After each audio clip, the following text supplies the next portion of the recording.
Vamos a comenzar entonces con esta presentación. Le pido que si ustedes tienen una Biblia a mano, si no también lo pueden hacer por alguna Biblia virtual, ya sea en el teléfono o en la computadora, pueden bajar todos sus programas y poder leerlo. Les voy a pedir por favor que abran sus Biblias en Lucas, en el Evangelio de Lucas. Nosotros tenemos 4 evangelios: Mateo, Marcos, Lucas y Juan. Y vamos a estar compartiendo juntos este maravilloso pasaje que se lo reconoce como el camino a Emaús. Y lo vamos a hacer en 2 partes. Algo así como que la primera parte va a tener que ver con el trasfondo de todo este caminar de Jesús con estos 2 discípulos. Y la segunda parte ya nos vamos a abocar a qué fue lo que hizo Jesús en ese camino cuando Él apareció. En Lucas capítulo 24, versículo 13, dice, y aquí 2 de ellos se está refiriendo a 2 discípulos.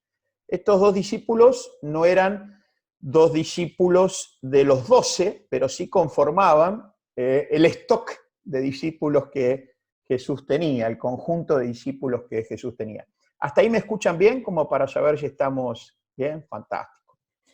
Dice, y aquí 2 de ellos, 2 de estos discípulos, que no eran de los 12, pero estaban dentro del conjunto de discípulos, iban el mismo día a una aldea llamada Emaús, que estaba a 60 estadios de Jerusalén. Simplemente para una ubicación geográfica, el estadio era una medida griega, egipcia, y que tenía un promedio de 180 metros. ¿Por qué se lo llamaba estadio? Porque tenía que ver con los estadios deportivos. En esa época se llamaban más estadios olímpicos que deportivos, y de juegos, que era muy común en Grecia, y el promedio de estos estadios era 180 metros, promedio. Algunos eran más grandes, otros un poquitito, 174 metros más chicos. Si nosotros sacamos un promedio de 180 metros por estadio y 180 metros lo multiplicamos por 60, nos da aproximadamente unos 10.800 metros. Esto es aproximadamente 11 kilómetros, para que ustedes tengan una idea de cómo era la cultura, ¿no? Las personas en ese momento se desplazaban caminando. En este caso iban de Jerusalén a Emaús, que estaba a 11 kilómetros. Dice el versículo 14, e iban hablando entre sí de todas aquellas cosas que habían acontecido. Sucedió que mientras hablaban y discutían, fíjense qué interesante, ¿no? Porque no era una conversación liviana, era una conversación que era intensa, tenía emociones manifiestas esa conversación. Y estos 2 discípulos estaban conversando y con cierta intensidad, y en esa cierta intensidad era tal la intensidad que tenían que medio como que no sabían ni reconocían qué estaba pasando al lado de ellos, ni tampoco reconocían qué pasaba al lado de ellos, a punto tal de que se les aparece alguien y no lo conocen a ese alguien que se les aparece. Dice el versículo 15, sucedió que mientras hablaban y discutían entre sí, Jesús mismo se acercó y caminaba con ellos. Interesante, ¿no? Porque esta situación es la tercera aparición de Jesús post-resucitado. Nosotros tenemos al Cristo crucificado, y acá tenemos al Cristo crucificado y resucitado, y esta es la tercera vez que se le aparece a seres humanos, en su nueva condición espiritual, en su nueva conformación espiritual. Solamente para dejarlo como título, algún día lo vamos a profundizar, esa no es menor, esa nueva conformación espiritual, porque es la misma conformación que nosotros vamos a tener en lo que van a ser los nuevos cielos y las nuevas tierras. Una de esas caracterizaciones de este nuevo cuerpo de Jesús es que no estaba limitado a tiempo y espacio. Ustedes se acordarán en Juan, cuando dice la palabra de Dios que los discípulos estaban encerrados tras paredes, tras puertas, por miedo a los judíos. Y dice la palabra de Dios que Jesús ingresó. Jesús no golpeó la puerta, no tocó el timbre, no les mandó un WhatsApp diciendo que iba para allá. Jesús lo que hizo fue pasar por la pared, porque el nuevo cuerpo no está limitado a tiempo y espacio. Por eso Jesús podía estar en este momento caminando con ellos en el camino a Emaús, y en segundos después podía estar conversando con otros discípulos en otro lugar. Esto no es menor. porque Jesús se le aparece a 2 personas que ni siquiera para colmo eran de sus 12. Esto es algo que a mí siempre me llamó muchísimo la atención de por qué se aparece a 2 personas cuando había tantas otras personas y necesidades. La palabra de Dios nos lo va a mostrar. Y en este aspecto de decir la palabra de Dios nos lo va a mostrar, quisiera volver sobre un punto que mencioné el domingo pasado y que ahora ya en el contexto de presentar la palabra de Dios, de abrir las Escrituras, se vuelve mucho más relevante. Hay que hacer una distinción entre revelación y teología. La revelación de Dios es lo que Dios es, lo que Dios dice, lo que Dios decide, lo que Dios hace. Y la teología es lo que nosotros hacemos con eso. Esto es muy importante tenerlo presente. No hay una teología única y verdadera, hay una revelación única y verdadera. Cada uno de los seres humanos que le interesa la existencia de Dios, el devenir de Dios, la voluntad de Dios para los hombres, necesariamente va a mirarlo desde una perspectiva teológica. Es por eso que en el mundo hay millones y millones de personas que abrazan una especie de misma fe, pero con distintas prácticas. Porque lo que cambia de alguna manera es la práctica a partir de la perspectiva teológica. Miren lo que está pasando hoy. Nosotros nos estamos reuniendo hoy acá, aprovechando este entorno, esta virtualidad. Hemos descubierto en este contexto de pandemia que a este recurso le podemos dar mucho más uso. Fíjense qué interesante, ¿no? Está mi madre con su amiga Cristina en Mar del Plata, y entre ayer y hoy tuvieron la asistencia de uno de nuestros integrantes de nuestro equipo para poder asistirlas a ellas, bajaron el Zoom, lo instalaron y ahí están las dos. El domingo pasado estuvieron en WhatsApp y hoy están en Zoom. Lo que quiero destacar con esto es que fíjense cómo en momentos y en circunstancias nosotros podemos ir aprovechando ciertos recursos. Ahora, puede haber personas que digan, pero ¿cómo ustedes se van a reunir en un espacio virtual siendo cristianos? No corresponde, por ejemplo. Otros podrían decir, qué bien, qué bueno que lo están aprovechando. Bueno, esas son las perspectivas humanas. Las perspectivas humanas hacen que tengamos distintas teologías. Ahora, puede ser que nosotros tengamos la revelación y que todos los cristianos o los creyentes, y cuando digo cristianos creyentes me refiero a católicos, me refiero a evangélicos, me refiero a cualquier otro espacio donde testigos de Jehová, mormones, me refiero a que, ¿por qué? Dicho sea de paso, ¿por qué toda esta caracterización? Porque son distintas teologías, ¿lo ven? Hay distintas teologías. Ahora, ¿puede ser que haya una revelación donde no haya esa distinta teología? Claro. Toda vez que nosotros ante un suceso espiritual no tengamos divergencia ni diferencia de concepto, de interpretación y de práctica, nosotros estamos uniendo la revelación con la teología.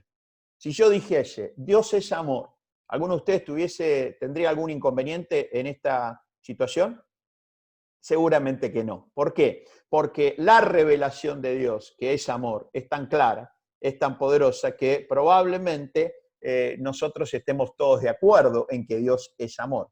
Ahora, en el cristianismo, son excepcionales las situaciones donde la revelación se junta con la teología. Por lo tanto, desde la más profunda humanidad y humildad, lo que nosotros hacemos es compartir la palabra de Dios, que buscamos en nuestra inquietud, en nuestro respeto por la palabra de Dios, acercarnos a la revelación.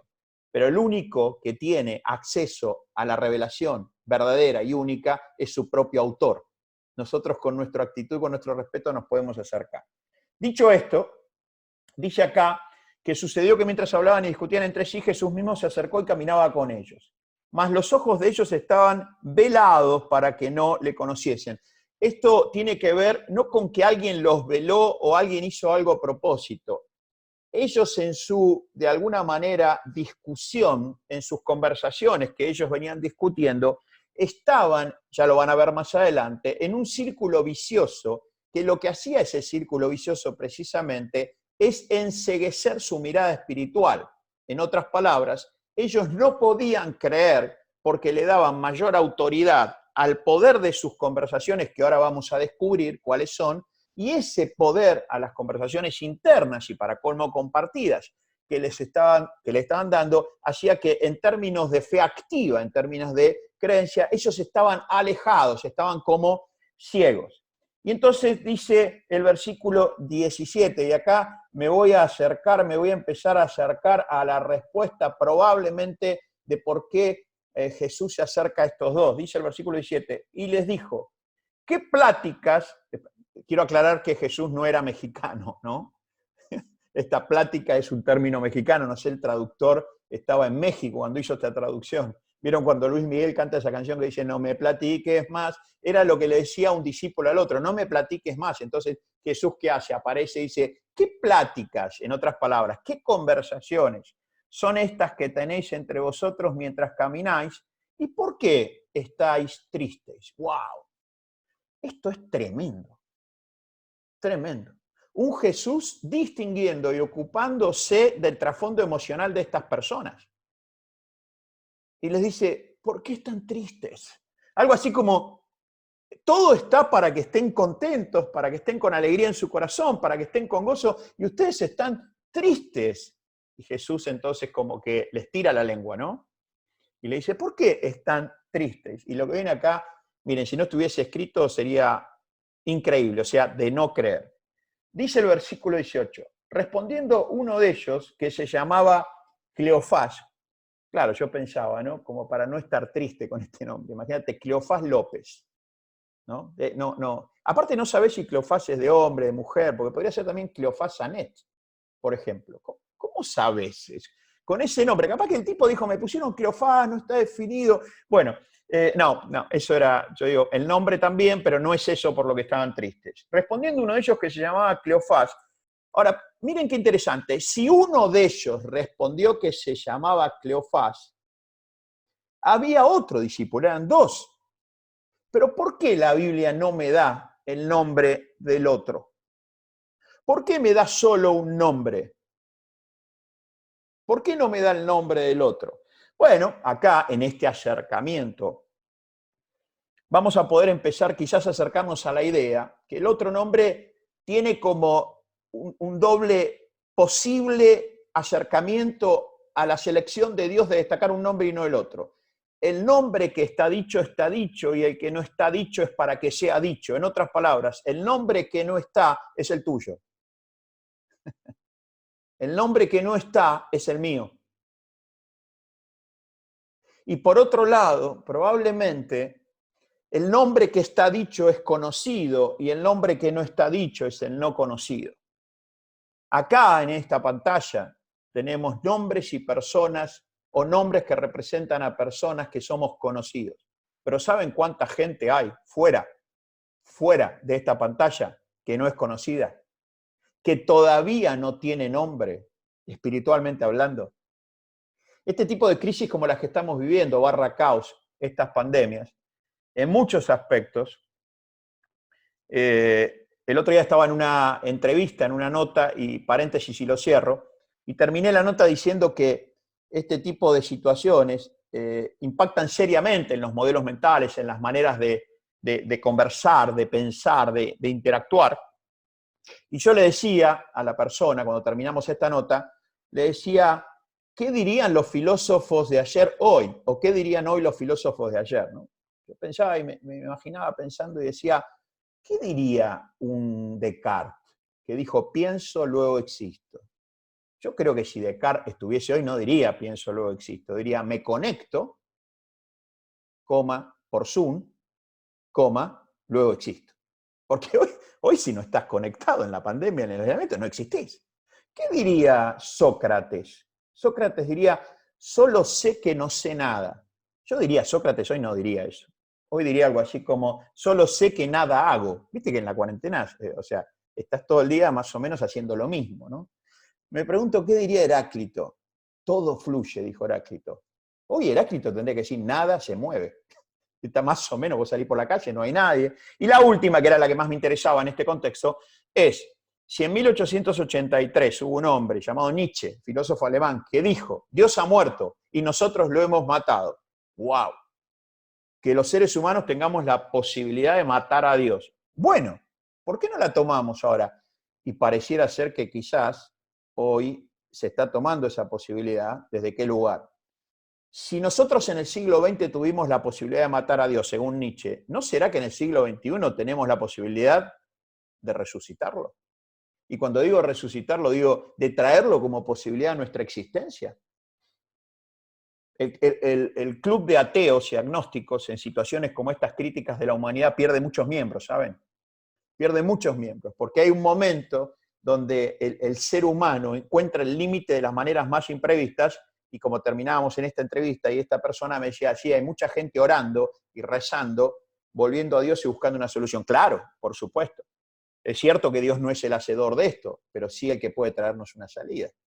Así que, volviendo acá, Cleofás y el otro, tengan presente, Cleofás el conocido, el otro el desconocido, Cleofás el nombre que no es tuyo y en el que no tiene nombre podría ser el tuyo o el mío. ¿Qué pláticas son estas que tenéis entre vosotros mientras camináis? ¿Y por qué estás tristes? Ahora lo que viene es tremendo. Respondiendo uno de ellos, recuerden que estos dos venían discutiendo, venían medios encendeditos emocionalmente, venían, ¿no?, como subidos arriba de una conversación que no era una conversación muy tranquila, muy pacífica, para cómo estaban tristes. Respondiendo uno de ellos, que se llamaba Cleofás, le dijo, ¿eres tú el único forastero en Jerusalén, de donde nosotros estamos viniendo, en Jerusalén, que no ha sabido las cosas que en ella han acontecido en estos días? Quiero hacer un alto acá y contextuar la respuesta de Cleofás. Quiero contarles que la muerte de Jesús, pero no solo la muerte, sino los acontecimientos anteriores a la muerte de Jesús, eran de gran interés público. Era un tema de conocimiento público. La muerte de Jesús se da en un tiempo y en un contexto en Jerusalén que era una fiesta conmemorativa. Por lo tanto, Jerusalén estaba repleta de forasteros. Por eso él le dice, tú eres el único forastero, ¿ven? O sea, había tanta gente en Jerusalén que hasta los forasteros que no eran de Jerusalén sabían que habían ido a Jerusalén y que había sucedido algo tremendo, que había muerto un tal Jesús. Y esta muerte de este tal Jesús no era un tema menor, porque Jesús muere, pero viene de poner en funcionamiento un ministerio público que duró aproximadamente, para que ustedes tengan una idea, un año. El ministerio público de poder de Jesús dura aproximadamente un año. Fíjense ustedes, ¿no? Jesús muere aproximadamente a los 30 años. Aproximadamente a los 30 años. Y su ministerio es un ministerio que dura aproximadamente un año. Algo así como que se preparó 29 años se preparó para poder ejercer su ministerio público durante un año. Y en este año, su ministerio público fue muy conocido. Él fue un ministro, un profeta, que trajo mucha liberación y mucha sanidad personal y colectiva. Por favor, ubiquémonos en la mentalidad de Cleofás, que dice, vos sos el único que se ve vino a la fiesta de Jerusalén y no tiene idea de que este hombre que murió fue un hombre que sanó ciegos, cojos, leprosos, endemoniados, y no sé si sabés, flaco, que este hombre levantó muertos. Hubo muchísima gente que disfrutó de su favor. Imaginen por un momento a un Jesús dándole de comer a 5.000 personas, que dice el texto que le dio de comer a 5.000 hombres más mujeres y niños, o sea, que esa alimentación milagrosa fue aproximadamente entre 15 y 18.000 personas, multiplicando peces y panes. Siempre practico mucho esta frase para que no me pase lo que le pasó a un presidente, digamos, latinoamericano cuando quiso decir peces y panes y se apresuró y dijo algo que no era conveniente en ese momento y mucho menos conveniente sería que yo lo diga en este momento. Por lo tanto, lo practico mucho, que él cuando multiplicó peces y panes le dio de comer a cerca de 18.000 personas. Hubo otra instancia de multiplicación de panes. Dice que el ministerio público de Jesús, previo a su muerte, fue de tal impacto, que Juan, en su evangelio, al finalizar Juan, dice en el capítulo 21-25, por si lo quieren anotar, dice que si lo hecho por Jesús, cada cosa hecha por Jesús, se tuviese que escribir, no alcanzarían todos los libros de la tierra para poder representarlo y no habría lugar para esos libros en la tierra. Por supuesto, esto es lo que se llama, en investigación bíblica, una figura de dicción. Es una manera de decir algo para llamar la atención. Fue tanto lo que hizo Jesús y viene este flaco en el camino y le pregunta, ¿qué cosas? ¿Qué pasó? Dice Cleofás, todavía que lo tengo al de al lado que no agarra una, ahora le tengo que venir a explicar al forastero que se mete en el camino. ¿Vos no tenés idea de lo que pasó? Que murió un hombre que llegó a tener una fama. ¿Cómo es eso? Acompáñenme, por favor, para ver qué hombre había muerto. En Mateo capítulo 4, dejen un dedo ahí, algo. Hugo, vos podés dejar la mano de Marta ahí en Lucas, por ejemplo, cerrar la Biblia, y ahora, para que no te pierdas, para que puedas volver. Ahora vamos a Mateo 4. Quiero contarles quién era este Jesús que había muerto y que a Cleofás le molestó tanto la pregunta de este desconocido. En Mateo capítulo 4, versículo 24, por favor, dice, y se difundió su fama. Atentos con esto porque estamos hablando contexto de Jerusalén, ¿no? Se difundió su fama por toda Siria. ¿Cómo? Por toda Siria. Mateo 4:24, y se difundió su fama por toda Siria, y le trajeron todos los que tenían dolencias, los afligidos por diversas enfermedades y tormentos, los endemoniados, lunáticos y paralíticos, y los sanó. Versículo 25, y le siguió mucha gente de Galilea, de Decápolis, de Jerusalén, de Judea y del otro lado del Jordán. ¡Epa! Su fama no era solo local, ya empezaba a trasvasar las fronteras de lo local. O sea que lo más probable es que en esa fiesta que había en Jerusalén, y estaba llena de forasteros, probablemente también había forasteros que no eran monoteístas o judíos. Probablemente había forasteros que habían escuchado que había un tal Jesús que hacía todas estas cosas que estaban acá. En el capítulo 9, en el mismo libro, fíjense, 9:24, dice 9:24, siempre en este contexto de cómo se sorprende Cleofás ante la pregunta del que se le aparece en el camino. 9:24 dice,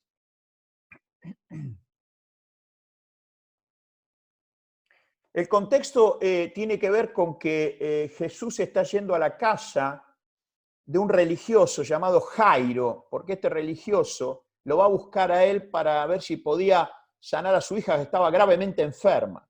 Jesús va a la casa y cuando va en camino a la casa la hija muere. Entonces esto es fantástico, ¿no? Los seres humanos somos ideales para ponerle límites a Jesús.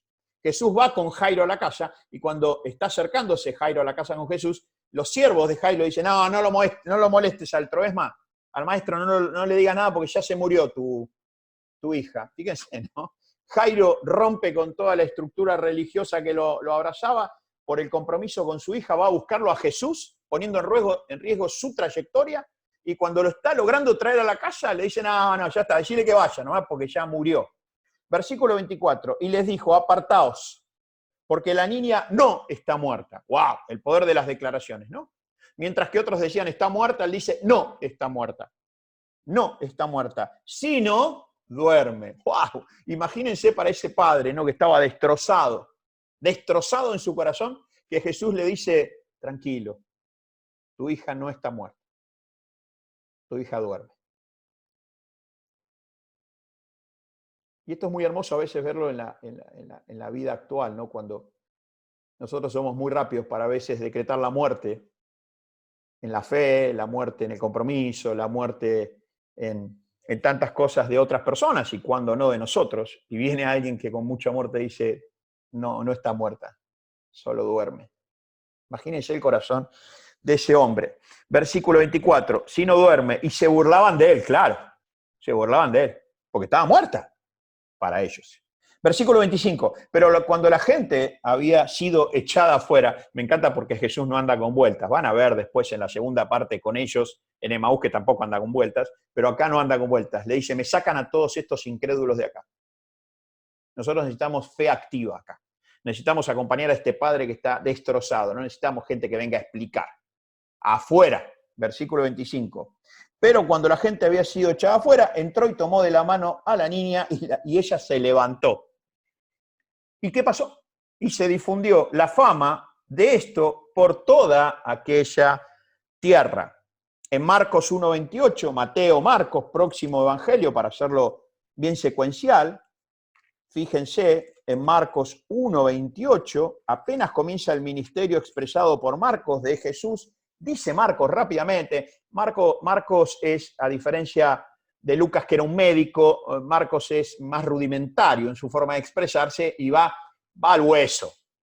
Capaz que a Lucas le tomaba 4 capítulos llegar a esto, y Marcos en el 1:28 dice, en el 1:28, y muy pronto se difundió su fama por toda la provincia alrededor de Galilea. Listo, a otra cosa. Ya en el capítulo 1, versículo 28, Marcos nos está hablando de la fama de Jesús, y para terminar, en Lucas, capítulo 4, como les decía, mientras que Marcos en el 1:28, Lucas, el médico, en el capítulo 4, dice, versículo 37, y su fama se difundía por todos los lugares de los contornos. Pero tengo algo más que decir, dice Lucas, en el 5:15. Pero 5:15, después del 4:37, 5:15, pero su fama se extendía ¿qué? Más y más.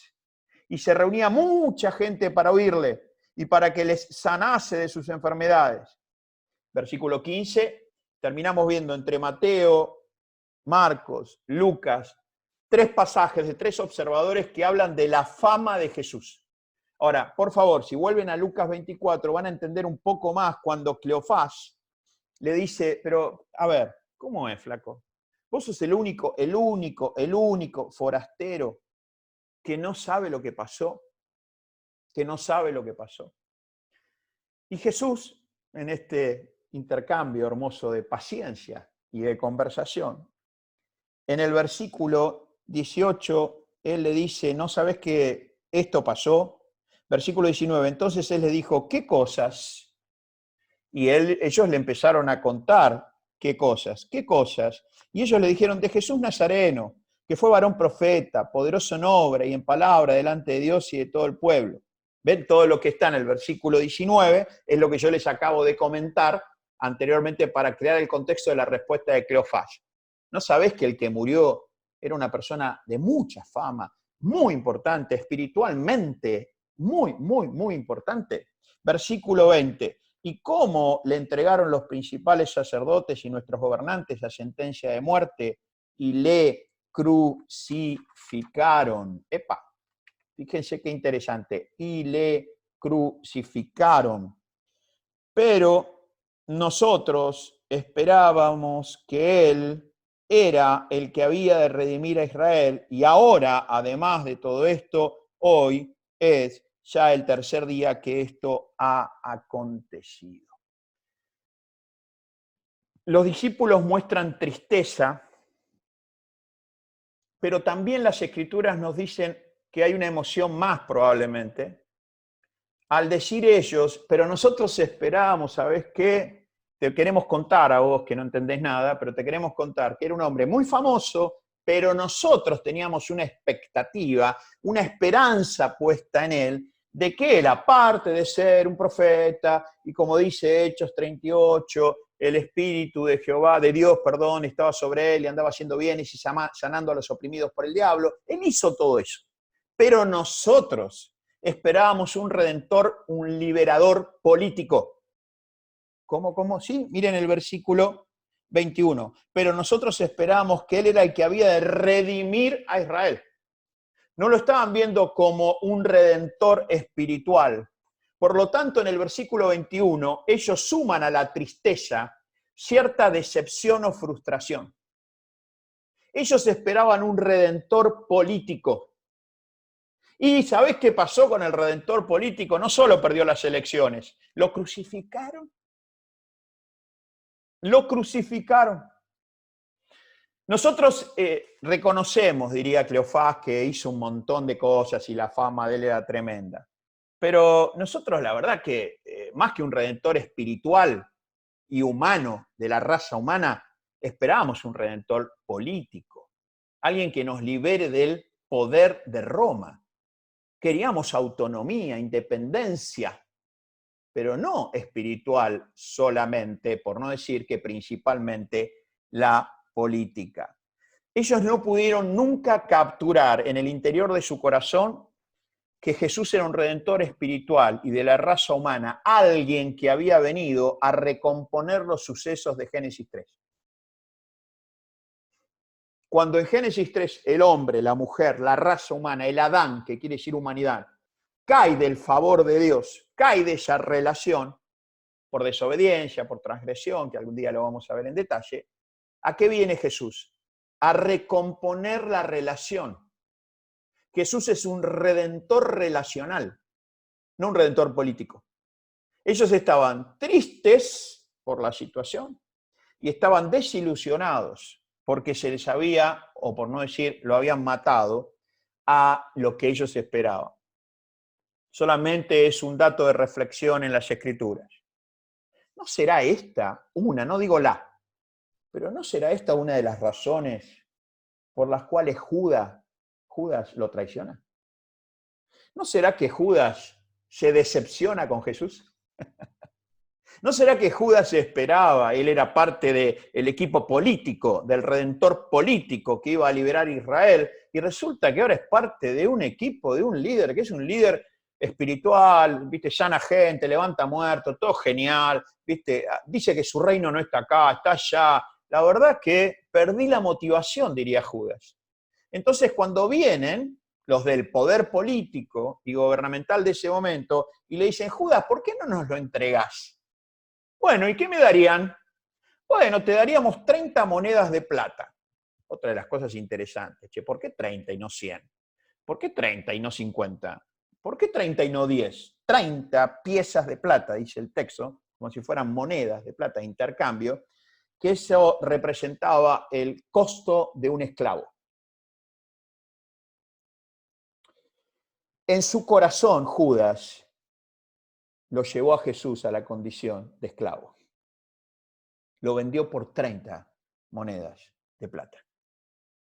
¿Habrá sido esa la situación por la cual Judas estaba tan enojado, tan decepcionado, por no tener el líder que quería y no ver el líder que necesitaba? ¿Cuántas veces decimos que muchas veces los líderes necesitamos ser no tanto los líderes que la gente quiere, sino los líderes que la gente necesita? Los dos del camino Maús, uno con nombre y otro sin nombre, uno conocido y otro desconocido, estaban decepcionados y tristes por los acontecimientos.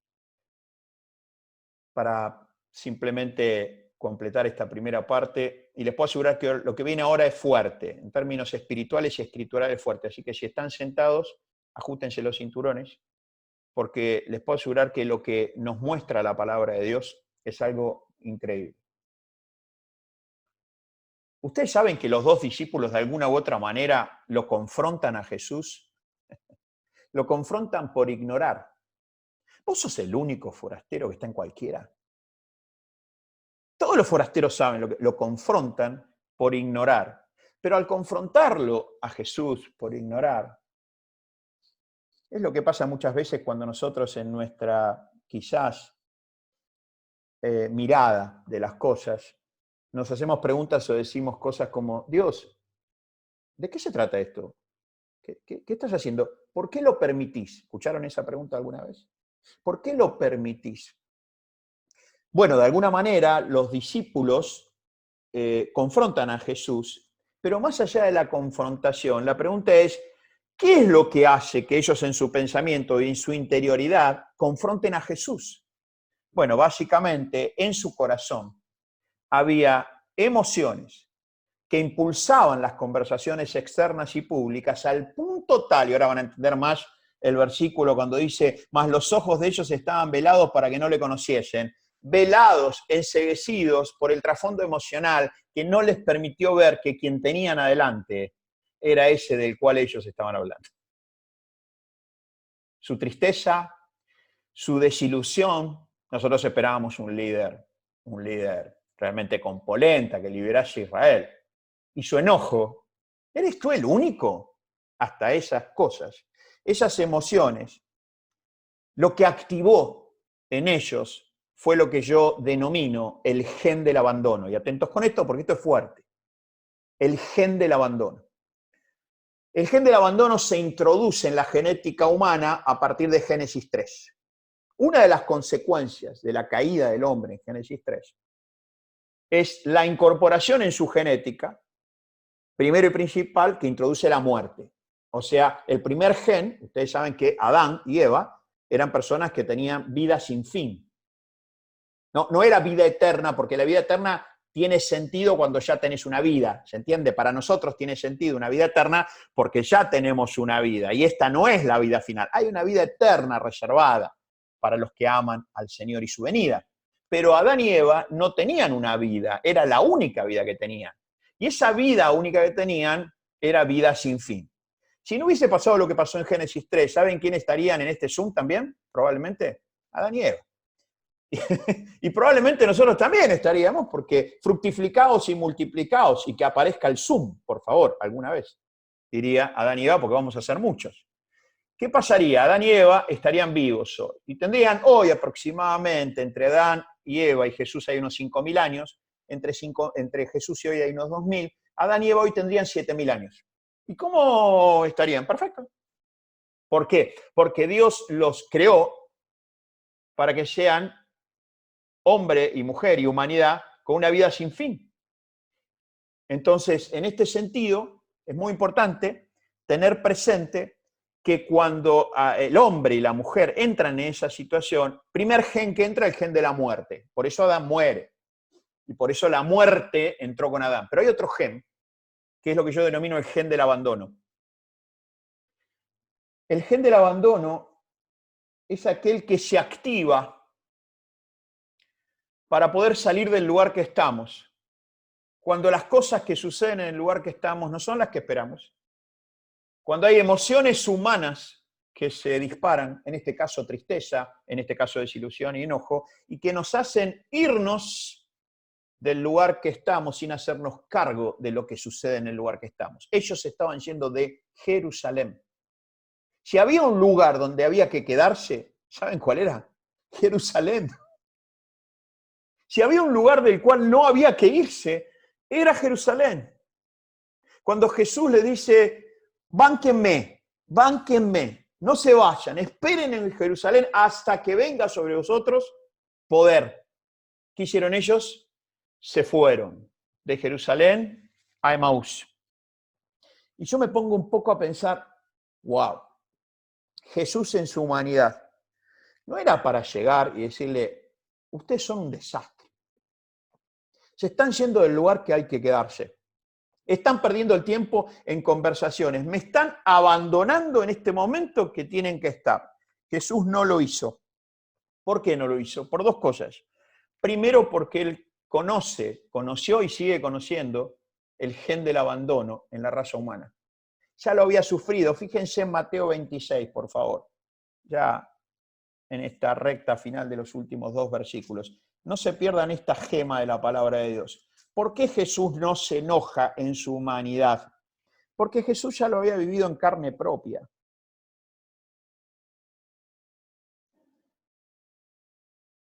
Fíjense, por favor, en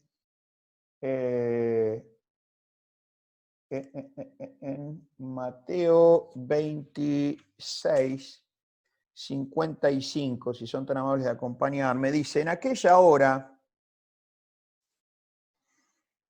dijo Jesús a la gente, como contra un ladrón habéis salido con espadas y con palos para prenderme. Ese es el momento, ustedes se acordarán, cuando Judas lo entrega por 30 monedas de plata y lo van a buscar, ¿no?, al lugar donde él estaba orando. y le aparecen todos ellos, y él le dice, pará, pero muchacho, yo vengo haciendo bienes, sanando a la gente, vengo dándole de comer a la gente cuando no tiene que comer, levanto muertos, ¿se están relacionando conmigo como si fuera un ladrón? ¿Cómo es la cosa? ¿Con espadas y con palos para prenderme? Cada día me sentaba con vosotros enseñando en el templo y no me prendisteis. Ahora vienen de esta manera. Mas todo esto sucede, escuchen esto porque es escalofriante, mas todo esto sucede para que se cumplan las escrituras de los profetas. Entonces, recuerden, lo van a buscar a él con palos, con espadas, listos para matarlo si era necesario. Amenazan, Jesús se les pone delante y les dice, ¿cómo es la cosa? Yo, si fuese un discípulo de Jesús, probablemente diría, wow, qué hombre, qué líder, qué valor, puso el cuerpo. Este sí que es un líder espiritual. ¡Qué palabra! Ustedes recordarán que en ese pasaje, cuando vienen a buscarlo, y él se pone de pie de alguna manera espiritualmente y les habla, dice que las personas caían de los caballos, porque no toleraron la autoridad espiritual de Jesús. Yo, si fuese un discípulo de Jesús en ese momento, ¿qué hago? Digo, yo sí que estoy en el equipo ganador. Mamita, qué líder Miguel, ¿eh? Qué líder Hugo, qué líder Marta, qué líder Ana. Yo me quedo, mirá qué palabra, qué autoridad, qué ponerse de pie en el momento que lo vienen a secuestrar y quizás matar. Versículo 56. Mas todo esto sucede para que se cumplan las escrituras de los profetas. Entonces todos, ¿qué dice ahí? Todos los discípulos dejándole huyeron. El texto dice, le abandonaron con premura. Wow. Jesús ya conocía lo que es el abandono. Y el apóstol Pablo, uno de los hombres más importantes después de Jesús, también experimentó el abandono. Fíjense en 2 Timoteo, anteúltimo versículo. 2 Timoteo, anteúltimo versículo, capítulo 2, capítulo 1, versículo 15. Situación demandante en la iglesia. Y dice 2 Timoteo 1:15, ya sabes esto, dice el apóstol Pablo a Timoteo, ya sabes esto, Timoteo, que me abandonaron todos los que están en Asia, de los cuales son Figelo y Hermógenes, como líderes con lo que pasó. Así que a Jesús no le sorprendió que ellos vayan de Jerusalén a Emaús. ¿Y para qué fue él? Es lo que vamos a ver en la segunda parte. ¿Para qué fue Jesús ese camino? Si cuando llega se encuentra con dos pibes discutiendo que están con tristeza, desilusionados y enojados. Y cuando lo primero que hace es preguntarle por qué están tristes, estos reaccionan y le contestan como le contestan. Pero Jesús fue al camino. ¿Y a qué fue Jesús al camino?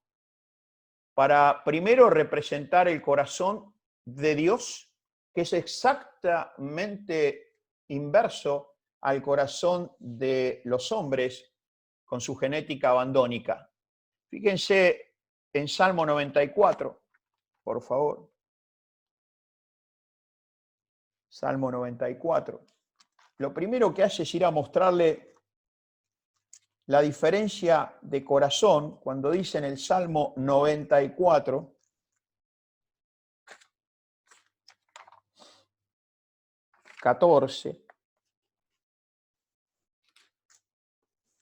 Salmo 94, 14 dice, porque no abandonará Jehová a su pueblo, ni desamparará su heredad. Esta es la naturaleza de Dios. Dios no abandona jamás, nunca, jamás. Entonces, lo primero que hace es ir a demostrarles que Él representa el corazón de Dios. Y después empieza a mostrarles que la conversación interna que ellos estaban teniendo y que va a generar estas pláticas públicas es lo que activa y pone en evidencia su genética abandónica. En vez de mantenerse con una fe activa, en la promesa, permaneciendo en Jerusalén. Ustedes saben que somos lo que comemos y en especial somos lo que pensamos en términos de qué es lo que alimenta nuestro corazón. Como dice la palabra de Dios en Proverbios 23:7, cuál es su pensamiento en su corazón, tal es él. Lo que estaba pasando con estas personas era que los pensamientos de su corazón hacían que se exprese una manera de ser abandónica. Todos los pensamientos y conversaciones internas que ellos tuvieron entre los versículos 13 al 24 es lo que da lugar a la expresión emocional y a su comportamiento. ¿Para qué fue Jesús ese camino? Primero, para demostrar que su corazón no es abandónico. Dios no dejará a su heredad, a su pueblo. Él fue para dejarles a ellos ese testimonio y a nosotros, hoy viéndolo en perspectiva, nos deja tres reflexiones importantes. Primero, nos deja el testimonio de lo que significa cada persona para Dios. Los conocidos, Cleofás, los Migueles, los Martas, los Hugos, los Noelia, los Gastón, los Rodrigos, los Pablo, los Sana, los Marisa, los Cristina, los Perla, los Alejandro. Lo primero es lo que para Dios significa cada Cleofás, pero también lo que significa para Dios aquellos que aún no tienen nombre, pero tienen hambre de Dios. Lo segundo, para mostrarnos este comportamiento clásico en la humanidad, que ciertas conversaciones y pensamientos ante situaciones límites, crisis, o cuando las cosas no son como deberían para nosotros, las emociones disfuncionales expresan el gen abandónico. Y tercero, quizás lo más importante, Jesús fue a ese camino para sanar. Precisamente el último versículo, y dejamos la puerta abierta para la próxima parte, está en el Salmo 107:20.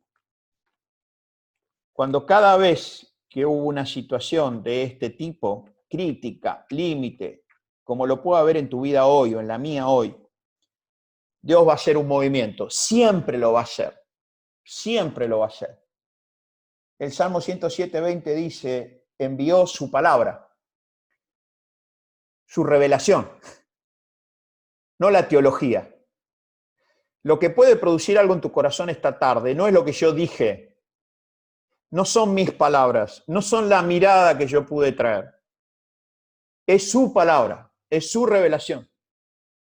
Y quizás su revelación opera en el corazón de Marta de una manera diferente a la que puede operar en el corazón de Hugo y en el corazón de Noelia, porque lo que sana es su palabra. Dice, envió su palabra y los sanó y los libró de su ruina.